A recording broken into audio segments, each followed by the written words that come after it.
Oh, hello. Well, I get a lot of people asking about what's the best way to sleep. And right now, for me, I'm in it. This is, I think, the number one option, and that is to be on your side with a pillow that does not either kick your head up or too thin to let your head rest down. It needs to be centrated. Your neck needs to be centrated. I like always to have a pillow to rest my arm on. And especially if you have a tight posterior capsule in your arm and this doesn't feel comfortable to let your arm rest like that, it's always nice just to be able to hug on a pillow or hug on whoever or whatever you want to. The other crucial thing here is making sure you have a pillow between your legs, just to keep your hips in a happy centrated position. So this is my favorite position to be in. The other thing that I would recommend, it's easy to get into a stressed position like this whenever you sleep. The neck will go too far forward and you curl up in too much of a ball. I like to simply place some intention before I go to sleep, actually fall asleep, where I practice lengthening.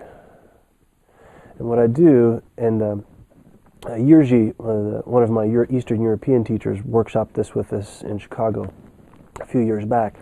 He said, lay on your side and push away. Have the intention, pretend that you're pushing away from your pillars of your foot, and you're going up with your neck.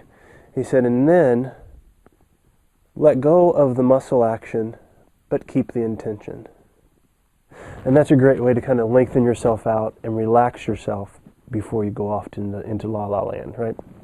Now, the other way that you can sleep if you just, for some reason, can't get comfortable on your side is to lay on your back. Make sure this mic isn't up in my throat. Lay on your back with a pillow between your legs. Just like this. And again, making sure that your neck isn't too far forward or too tipped back. And if you wish, you can try some of those contoured pillows.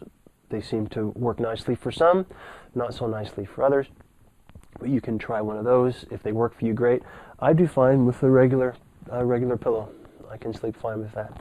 So those are personal choices. Stay away from water beds.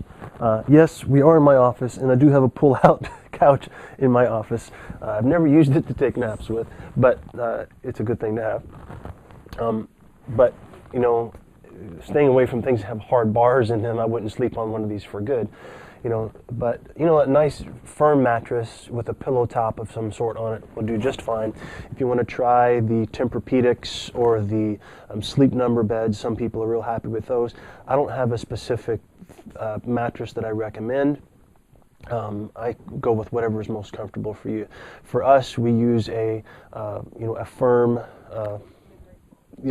firm mattress, and then we have this little memory foam topper that we put on it. I think we got it at Sam's, I think one year for Christmas from my parents, but it actually did make the bed a lot more comfortable for us, and I like those. So you might want to consider, if you don't like it, before you go out and buy a brand new mattress, maybe check that out. They have those memory foam toppers. So anyway, hope those are some good tips for sleeping. They are for the sleeping part itself, but what do you do when you wake up? This is where people injure themselves. I want to go through that. And so when you wake up in the morning, what's the first thing you need to do is get out of bed, right?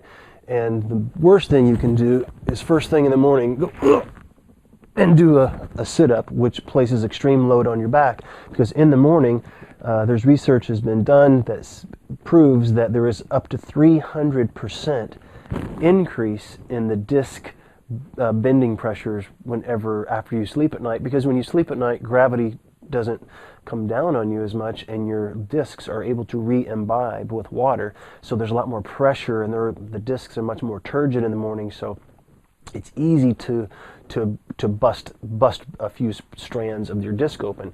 So it's real important to always do this is what I do, it's a reach and roll. Okay? You just do a reach and roll out of bed, get on your elbow, push yourself up, nice and easy, right?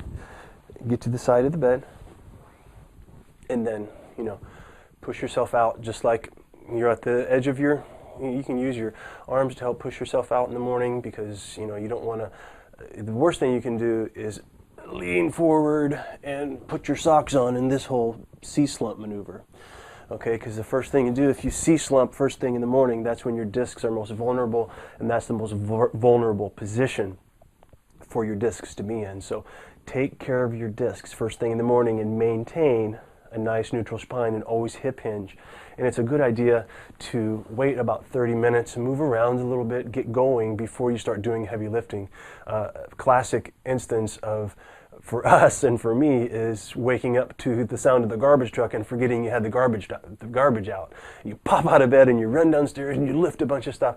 That's the worst possible thing that you can do. So give yourself time before you start doing any lifting or bending in the morning, all right? So use your hip hinge, and just be careful when you wake up.